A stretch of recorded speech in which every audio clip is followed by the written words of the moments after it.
The cemetery was never empty, but he was always alone.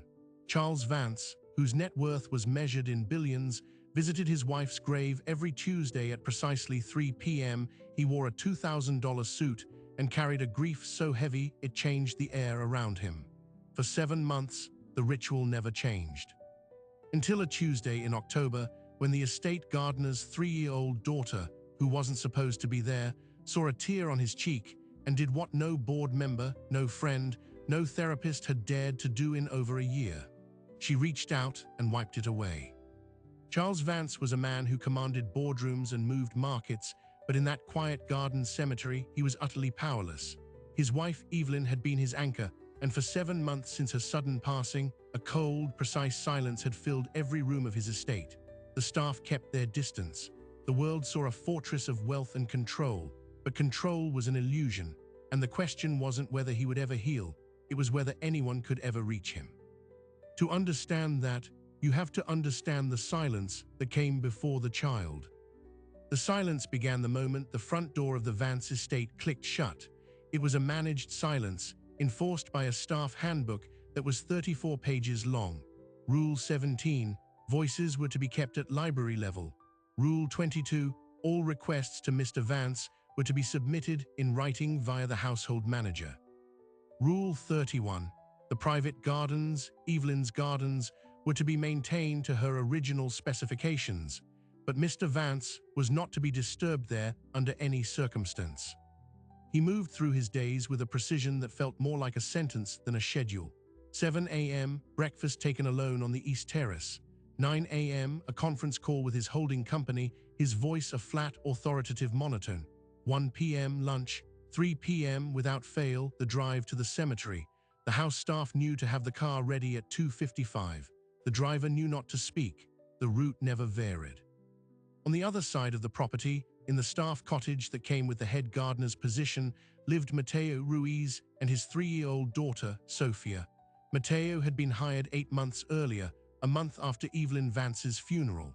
The previous gardener had retired. Mateo's references were impeccable, his knowledge of roses and perennial borders unmatched. What the employment agency hadn't known, what Mateo hadn't disclosed, was that his childcare arrangement had fallen apart 2 weeks before the job started. His sister, who watched Sophia, had moved out of state, so he brought her to work every day. He told himself it was temporary. He told himself he would figure it out. He was still telling himself that 8 months later. He kept Sophia in the potting shed, a small, sun-warmed building at the far edge of the ornamental gardens.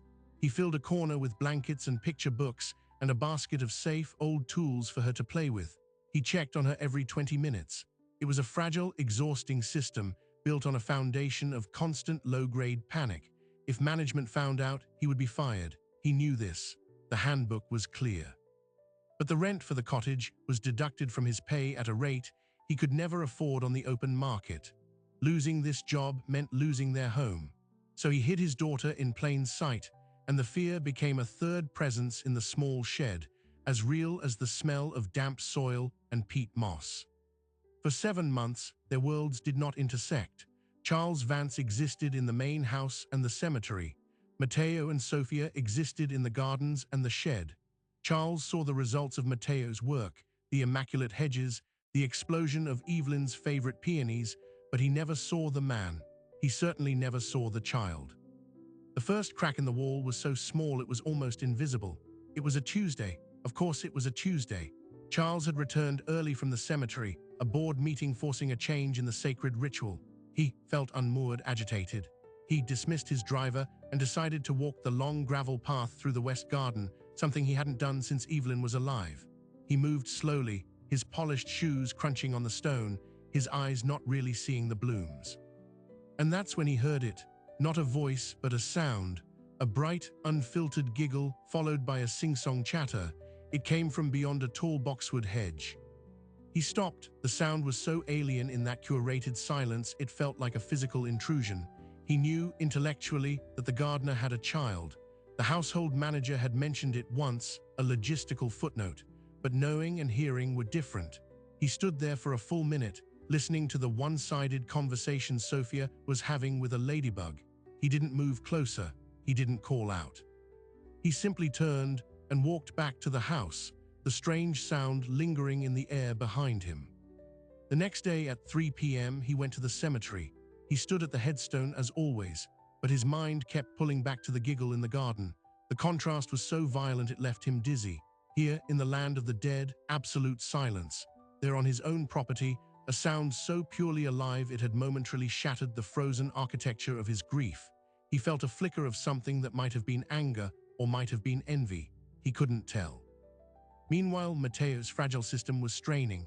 Sophia was 3. Contained spaces and picture books could only hold her for so long. Her curiosity was a growing, living force. She began to explore further, always when Matteo was bent over a flowerbed with his back turned. She discovered a fountain. She followed a butterfly. She began to learn the geography of the estate, not as an employee's child, but as an explorer. Then came the morning of the first real encounter. Matteo was urgently called to the greenhouses to consult on a blight affecting the orchids. It would take 20 minutes. He settled Sophia in the shed with a snack. "Papa will be right back. Do not move, do not open the door." She nodded solemnly. He believed her. He ran. Sophia waited exactly 120 seconds. Then she opened the door. The world was wide and green and full of sun. She wandered, not toward the main house, but down a lesser-used path that wound toward a secluded sitting area, a stone bench facing a bed of white roses. It was Evelyn's favorite spot. Charles, who had skipped his conference call, was sitting there. He wasn't crying. He was just sitting, empty, staring at nothing. He didn't hear her approach. She stood 5 feet away, watching him. She was not afraid of his suit or his silence. To her, he was just a man in a chair. She took a step closer, then another. Charles finally sensed a presence and turned his head. His eyes, usually sharp and assessing, were clouded with a distance so profound he barely registered her as a person. She didn't speak. She simply reached into the pocket of her little denim overalls, pulled out a smooth, round stone she'd found that morning, and held it out to him on her flat palm. An offering. Charles looked from her face to the stone. The gesture was so simple, so devoid of pity or agenda, it bypassed every one of his defenses. Slowly, he reached out and took it. The stone was warm from her hand. He closed his fingers around it. Sophia smiled, a tiny, satisfied thing, then turned and skipped back down the path the way she'd come. Matteo, returning in a sweat of panic, found her back at the shed door trying to reach the handle. He scooped her up, heart hammering. He never knew about the stone. Charles sat on the bench for another hour, the small rock a heavy, impossible weight in his hand. That night, he didn't place it on his desk or on a shelf. He put it in the pocket of the jacket he'd worn to Evelyn's funeral, a jacket he hadn't touched in months. It was still there. A week passed. The board was getting impatient. His lawyer's calls went unanswered for longer periods. The household manager resigned, citing a better opportunity, but the staff knew it was the unbearable atmosphere. The new manager, a stern woman named Gibson, reviewed the handbook and began enforcing it with military rigor. Her first order was a full audit of all staff and dependents living on the property. Matteo received the email on a Thursday afternoon. All resident family members required updated documentation and formal approval by the following Friday. A mandatory meeting was scheduled. His blood ran cold. He had no documentation for Sophia that would satisfy this. He was living there under pretense. This was the end. He looked at his daughter, napping on her blanket, her curls stuck to her forehead, and for the first time he felt not just fear, but a crushing despair. The same afternoon, Charles Vance broke his own ritual. He did not go to the cemetery. Instead, he walked to the secluded sitting area with the white roses. He didn't know why. He stood there, the memory of the small, offered stone buzzing in his mind. And that's when he saw the pink bow caught on a thorn of the rose bush beside the bench. It was tiny, slightly frayed. He knew immediately who it belonged to. He plucked it free, the silk smooth between his fingers.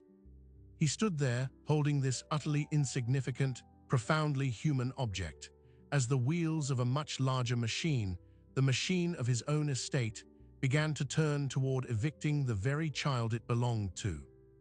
He had exactly 1 week before the meeting that would end her life here, and he had to decide, would he uphold the cold order of his world, or would the thread connecting him to a simple stone and a lost pink bow be strong enough to pull him back into the land of the living? Charles Vance did not make a grand decision that day. He made a small, technical one. He walked back to his study, placed the pink bow in the top drawer of his desk, and sent an email to the new household manager, Gibson. The subject line was, "Clarification on resident audit."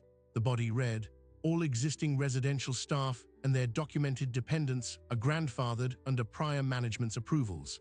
Focus the audit on new requests only." It was a masterclass in corporate obstruction. It used his authority to create a loophole. It bought time. He told himself it was about administrative efficiency, not about a child. He almost believed it. Gibson received the email and her lips pressed into a thin line. She was a professional hired to bring order, and her new employer had just subtly undermined her first major initiative. She could not countermand a direct order, but she could scrutinize its edges. She reviewed Mateo Ruiz's original file. The employment contract was clear. The head gardener position included the cottage. There was no addendum about dependents, no signed waiver. It was an oversight by the previous manager. A vulnerability, she noted it, she would wait. For Mateo, the reprieve was a miracle that felt like a trap. The mandatory meeting was cancelled. He got a brief, formal email stating his situation was under review. The panic didn't leave, it just changed shape, becoming a low, constant hum. He watched the main house more closely. He tried to keep Sophia even tighter to the shed, but she was changing. The memory of the man on the bench, the one who took her stone, had stuck with her. She started asking questions. "Papa, where'd the sad man go?" Charles, for his part, found his routine subtly altered. The 3 p.m. cemetery visit remained, but now sometimes his walk back to the car would slow as he passed the entrance to the garden paths. He never saw her, but he listened. And once, he heard the distant, joyful shriek of a child playing, and he stood so still his driver thought something was wrong. A week after the email, Charles's personal lawyer, Martin Fry, came to the estate. It was a scheduled visit to discuss the trust fund for Evelyn's conservation charities. The meeting was in the study. As Martin laid out the documents, his eyes caught on something on the corner of Charles's massive, empty desk. It was a smooth, grey river stone, not an paperweight, not an artifact, just a stone. Martin, who had known Charles for 20 years, paused. "Since when do you collect rocks?" Charles didn't look up. "I don't." The silence that followed was different from the usual quiet. It was charged. Martin, a man paid to read between the lines, changed the subject, but he filed the oddity away. Later, as he was leaving, he saw a small girl in a lavender dress peeking from behind a topiary on the far side of a lawn. He saw a man, the gardener, hurry over and scoop her up, casting a nervous glance toward the house. Martin got into his car and drove away, connecting none of the dots, but feeling the distinct impression that the fortress of Vance Estate had a strange, new crack in its wall. The crack began to widen from the inside. Charles started taking his afternoon tea not on the east terrace, but at a small iron table in the west garden, just within sight of the potting shed. He brought paperwork. He never looked directly at the shed. He just sat there, a billionaire at a tiny table, pretending to read merger proposals. He was waiting. He didn't admit it to himself. Sophia saw him first. From the shed window, she pointed. "Papa, look, the sad man is here." Mateo's blood ran cold. He looked out and saw Charles Vance, immaculate in a linen suit, sitting 300 feet from their hiding place. This was not a coincidence. This was a threat. The audit might be on hold, but the boss was now watching. "Come away from the window, Sophia," he whispered, his voice strained. "We have to be quiet." But curiosity is a force stronger than fear, especially in a 3-year-old. 2 days later, while Mateo was frantically trimming a hedge that had suddenly, in his mind, become a visual barrier between the shed and the iron table, Sophia slipped out. She didn't run, she just ambled. She picked a dandelion, she watched a bee, and step by tiny step, she closed the distance between herself and the man at the table. Charles saw her approach in his peripheral vision. He kept his eyes on a quarterly report, his heart thumping strangely in his chest. She stopped at the edge of the stone patio, holding her dandelion, studying him. "You lost your bow," she said. Charles slowly lowered his papers. He looked at her. The directness of children is a weapon that disarms all adult armor. "I found it," he said, his voice sounding rusty from disuse. Oh, she seemed to consider this fair. She stepped onto the patio, walked right up to the table, and placed the dandelion on top of his financial report. This for you." At that moment, Matteo turned from his hedge and saw the scene, his daughter standing next to Charles Vance's table. His world stopped. He dropped his clippers and began walking fast, not running, but every muscle was rigid with terror. Charles looked from the weed on his papers to the girl's expectant face. He then saw Matteo approaching, his expression a mask of pure dread. An unfamiliar feeling rose in Charles, the urge to prevent a calamity. He looked at Matteo and gave a single, slow, almost imperceptible shake of his head. "Stop." Matteo froze in his tracks, confused. Charles then looked back at Sophia. He reached out and very carefully picked up the dandelion by its stem. "Thank you," he said. Sophia beamed. Then she turned and skipped back toward her father, unaware of the silent drama that had just played out. Matteo scooped her up, mouthed "I'm sorry" to Charles, and retreated quickly. Charles sat holding the dandelion long after they were gone. The quarterly report was forgotten. He had just communicated with his gardener in a wordless language of protection. He had chosen a side, and Gibson, from her office window, had seen the entire interaction. She didn't see a protective gesture. She saw a breach of protocol. She saw a dependent child, explicitly not approved, interacting with the principal. She opened Matteo's file again and began typing a formal memo. Incident created a strange, new current between the two men. Matteo was terrified but also bewildered. The boss had not been angry, he had helped. The next morning, when Matteo arrived at the tool shed, he found a small, brand-new set of child-sized gardening tools, a trowel, a rake, gloves left just inside the door. There was no note. Matteo stared at them, his eyes welling up. It was not kindness, he told himself. It was a bribe, a warning: keep her busy, keep her quiet. But the gloves had little daisies embroidered on the cuffs. Sophia, of course, adored them. Now her work had a purpose. She would help her papa, moving small piles of dirt with intense concentration, often making more of a mess. Charles, from his increasingly frequent perch at the iron table, would watch the small figure in oversized gloves, a smile touching his eyes for the first time in months. It was Gibson who broke the fragile peace. She scheduled a one-on-one meeting with Matteo in her office. The room was cold, all sharp edges and neat files. "Mr. Ruiz, your work is satisfactory," she began, her tone leaving no doubt that satisfactory was a low grade.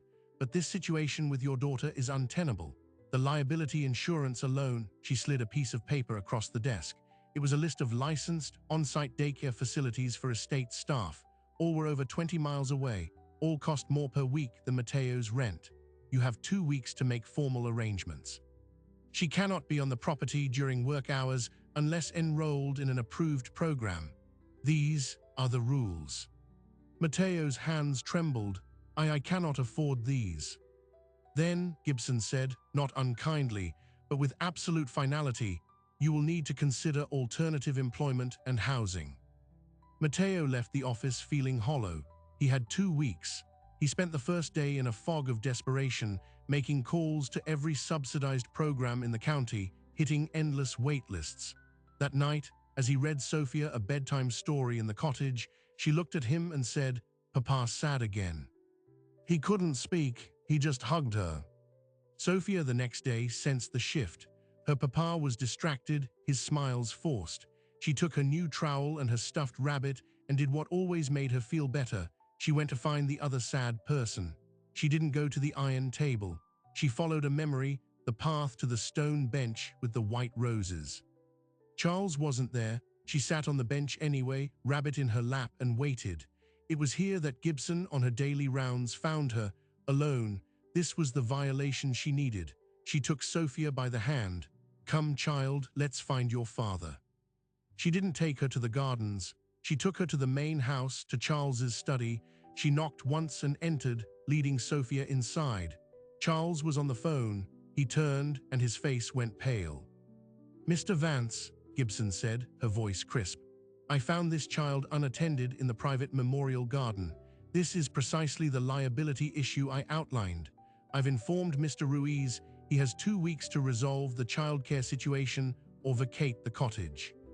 Sophia, frightened by the tone and the strange room, pulled her hand from Gibson's and ran to the only familiar thing in the space, the large desk. She ducked underneath it and curled into a ball. The phone in Charles's hand slipped, clattering onto the desk.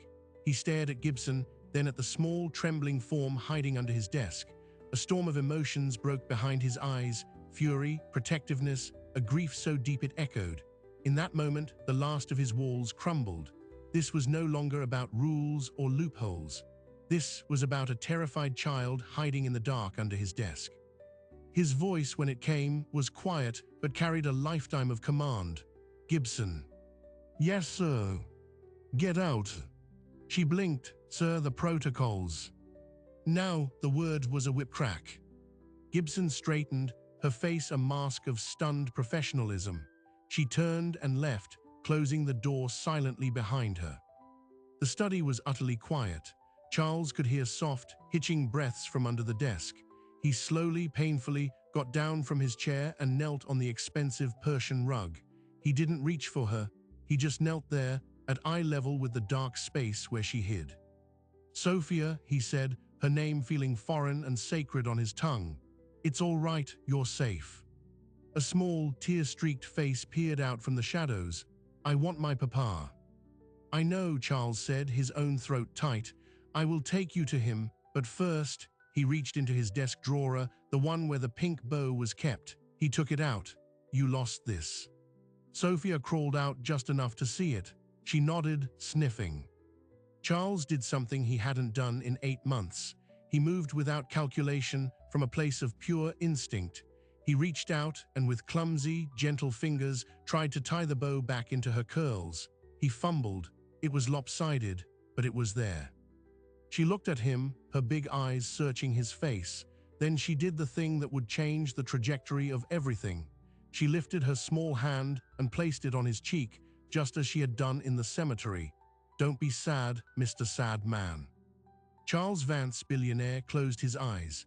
A single tear escaped, tracing a path down his cheek and over her small fingers. He covered her hand with his own, holding it there. In that moment, he was not a CEO, not a widower, not a lord of an estate. He was just a man, found by a child in the dark. He knew what he had to do. The cost would be immense. It would unravel the ordered world he'd built, invite scrutiny, and betray the cold principles he'd clung to. But as he knelt there on the rug, holding a small hand against his face, he understood the truth Matteo had known for 3 years. Some things are more important than rules, than appearances, than the crushing weight of a silent house.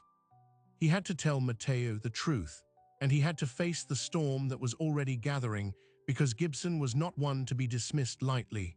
She had her own leverage, and she would use it. The battle for the little girl in the lavender dress was about to begin, and it would risk everything Charles had left. He found Matteo in the rose garden, on his knees, not tending to the flowers, but as if in prayer. When the man saw Charles approaching, holding Sophia's hand, he scrambled to his feet, his face a landscape of pure dread. "Mr. Vance, I am so sorry, she didn't mean to." Charles stopped him with a raised hand. He knelt down, a move that was becoming familiar, and looked at Sophia.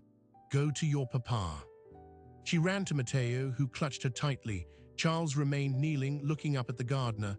"The fault was not hers, and it was not yours." He took a breath, the words foreign and heavy. "The fault is mine. This house has forgotten how to be a home. I am sorry you were made to feel afraid in it." Matteo could only stare, holding his daughter, utterly disarmed. "Your job is secure, your home is secure. Your daughter," Charles said, his gaze shifting to Sophia, who peeked over her father's shoulder, "is welcome here, always." It was a decree, a pardon, but in the world Charles operated in, words were not enough. They needed architecture. He stood, the businessman reasserting himself over the grieving man. "We will draft a new contract, one that formally includes the cottage for you and Sophia. We will establish a dependent allowance for childcare, retroactive to your hiring." He was building a legal fortress around them, stone by stone. "Gibson will handle the paperwork." Matteo, overwhelmed, could only nod. "Thank you, sir. I don't know what to say." "Say nothing," Charles said. He turned to leave, then paused. "She calls me Mr. Sad Man." A faint, hesitant smile touched Matteo's lips.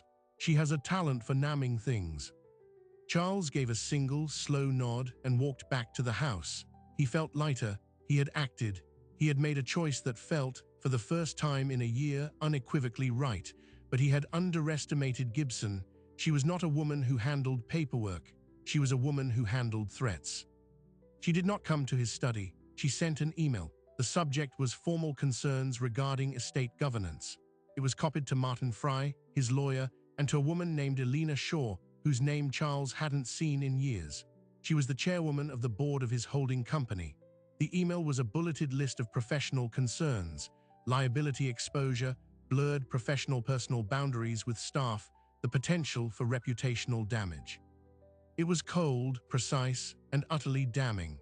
The final line read, "Given the clear deviation from established protocols and the potential for conflicts of interest, I recommend an immediate review by the estate's trustees and the board's governance committee."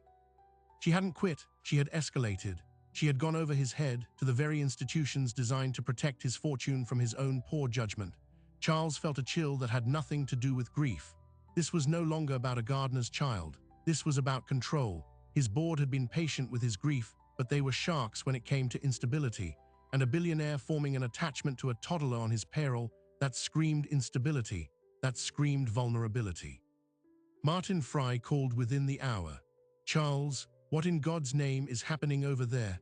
I have Gibson and Elena Shaw on a parallel email chain asking about behavioral inconsistencies." Charles stood by his window, watching Sophia chase a butterfly on the far lawn. "I protected an employee from an overzealous manager, Martin, that's all."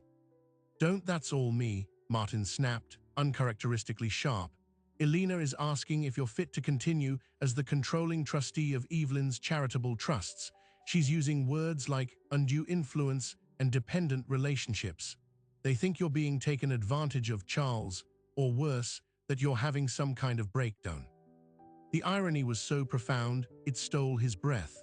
The one genuine, selfless act he'd performed since Evelyn's death was being framed as a sign of mental decay or a target for exploitation. "Tell them to mind their own business," Charles said, but the fight had drained from his voice. "I can't," Martin said, quieter now. "They are the business, Charles. You haven't been to a board meeting in 9 months. You've deferred every major decision. You've built a vacuum, and nature abhors a vacuum. Gibson just gave them a reason to fill it." The next morning, a courier delivered a formal letter. It was from the office of Elena Shaw. It requested, in polite corporate language, his presence at a special meeting of the board's governance committee in 1 week's time. The agenda included review of fiduciary oversight and personal conduct of the principal trustee. It was a velvet glove coup. Panic, a clean, sharp emotion he hadn't felt since the early days of building his company, cut through the fog of his grief. They could strip him of his authority over his own life. They could force a psychological evaluation. They could, theoretically, have a court-appointed guardian assess his competence, all because he'd shown kindness to a child. He had to see her. He went to the garden, not to the iron table, but to the potting shed. He found Matteo and Sophia outside, the little girl diligently filling a small flower pot with dirt. She saw him and waved, her smile unaffected by the corporate storm clouds gathering. Matteo stood, wiping his hands. "Mr. Vance, is everything all right?" "No," Charles said honestly, "it is not." He looked at Sophia, then back at her father. "I need to ask you something, and you must answer truthfully. Has anyone from my company or a lawyer or anyone contacted you, asked you questions about me, about Sophia?" Matteo's face paled. "No, sir, nothing." "Good, if they do, you refer them directly to Martin Fry. You say nothing, do you understand?"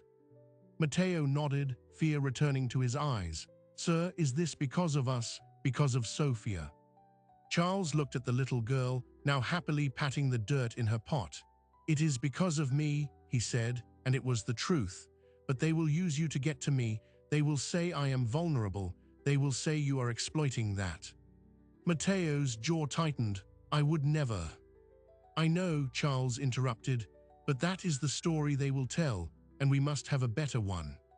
He spent the next 3 days in a flurry of uncharacteristic activity. He met with Martin Fry. He reviewed trust documents. He even attended, via video, a minor board subcommittee meeting, listening quietly and asking 2 sharply pertinent questions. just to remind them the mind inside the grieving shell was still intact. It was a performance, and it exhausted him. But the performance was for the wrong audience. Because while Charles was preparing for a boardroom battle, Gibson was fighting a different war. She had access to everything: security logs, gate records, even the discreetly worded reports from the previous household manager. She was building a timeline, and she found a discrepancy. 4 days before the board meeting, Martin Fry arrived at the estate, his face grave. He didn't come to the study. He asked to walk in the garden. When they were out of earshot of the house, he spoke. Gibson has submitted a supplementary brief to the committee. Charles, she's alleging financial impropriety. Charles stopped walking. What? She points to the dependent allowance you instructed her to set up for the gardener's child. She calls it an irregular, unbudgeted disbursement of estate funds for a non-employee. She's tied it to a withdrawal from one of Evelyn's restricted charitable trusts to cover estate operating expenses last month. She's implying you're misusing charitable funds to pay for this child.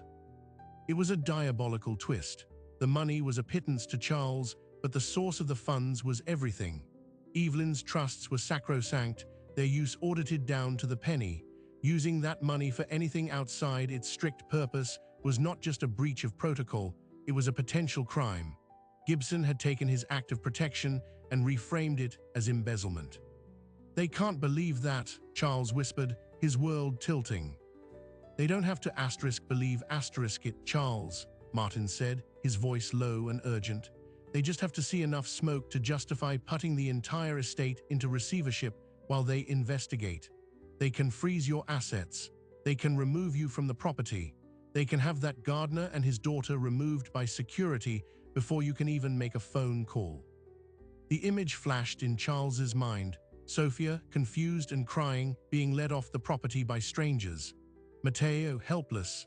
The stone bench, the dandelion, the pink bow, all erased by men in suits with clipboards.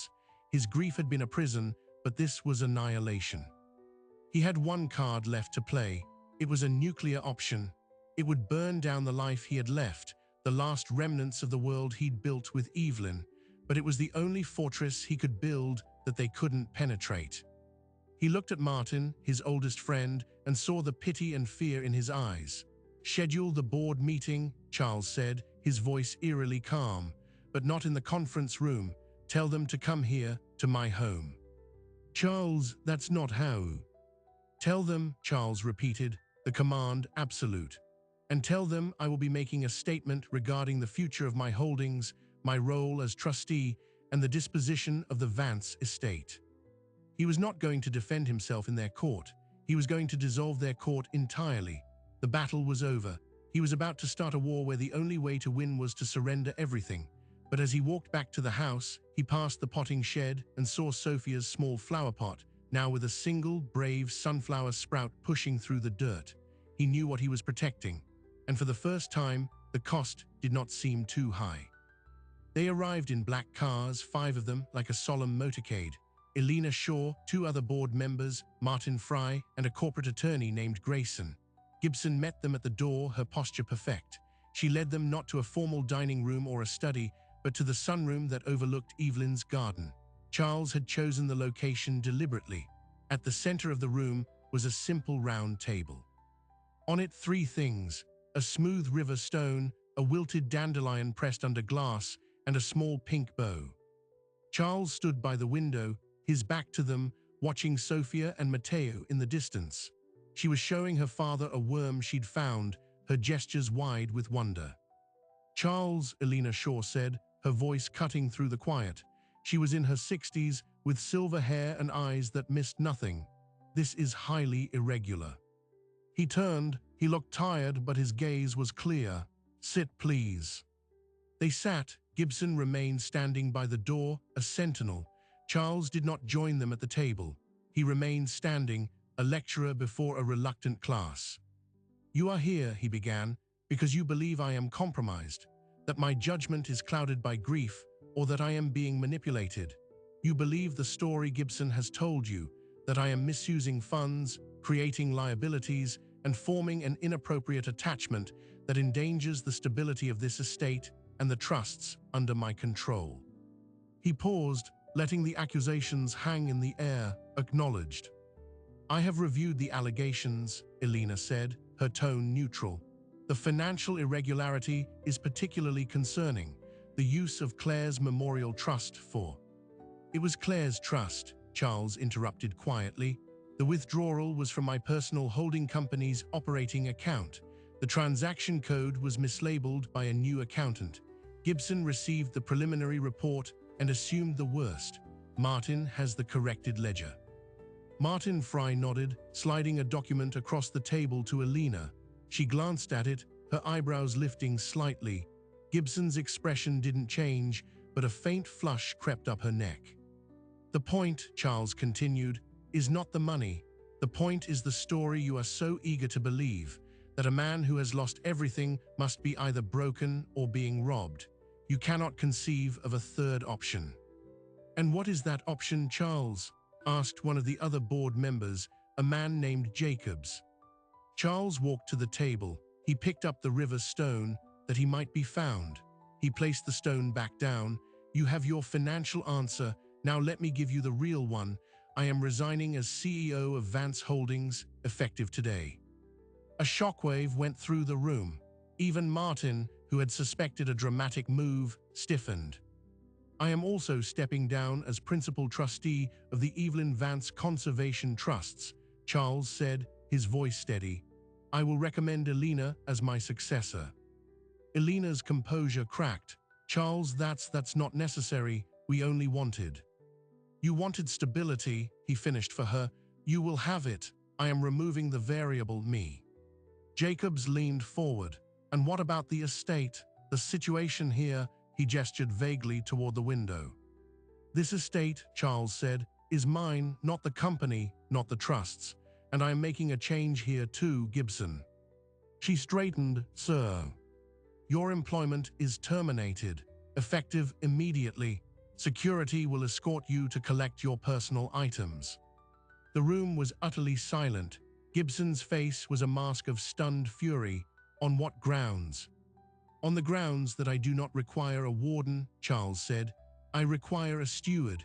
You were hired to manage a fortress. I have decided to open the gates."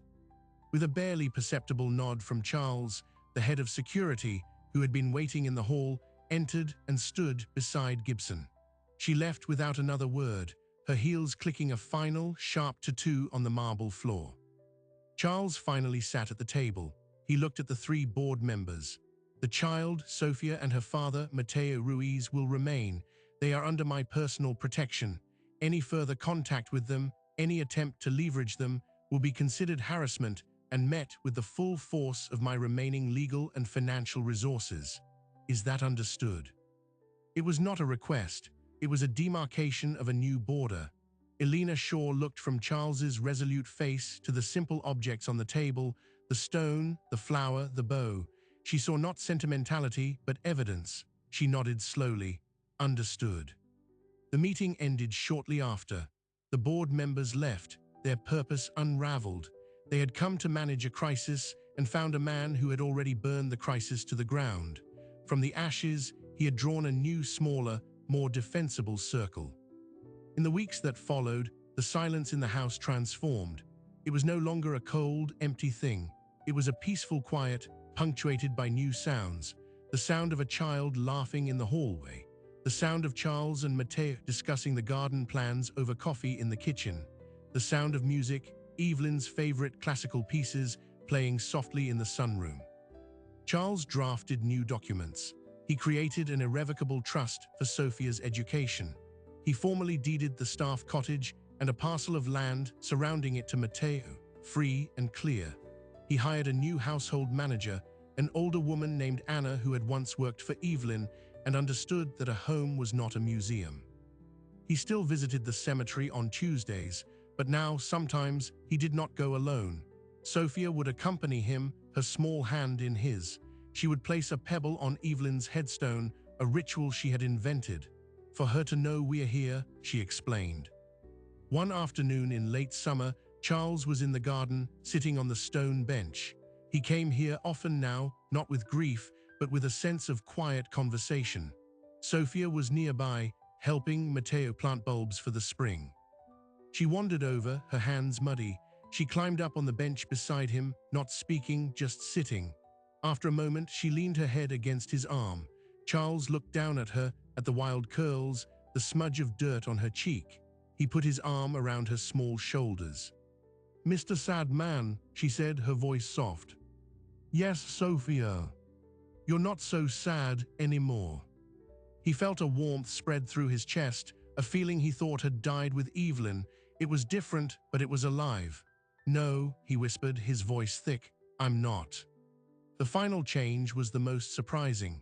Charles had kept Evelyn's private studio, a light-filled room where she painted, exactly as it was.